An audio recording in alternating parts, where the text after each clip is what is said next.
மக்களே இங்க பாருங்க, தண்ணி பாருங்க, ரோட்டுக்கு மேல வந்துருச்சு. இது ரோடு, அதாவது பார்த்தீங்கன்னா டெர்மினல் ரோடு. தயவு செஞ்சு இந்த இடத்துல நான் வந்து லோக்கலில் உள்ளூர்காரங்கிறதுனால நான் வரேன். இப்போ பாருங்க தண்ணி பாருங்க எவ்வளோ மட்டமாக போயிட்டு இருக்கு. கொஞ்சம் மிஸ் ஆனாலும் அவ்வளோதான்.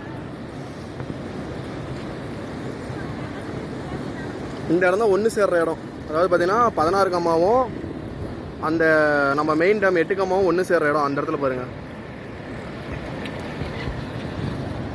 ஐயோ தண்ணி பாரு தடுமாறுது.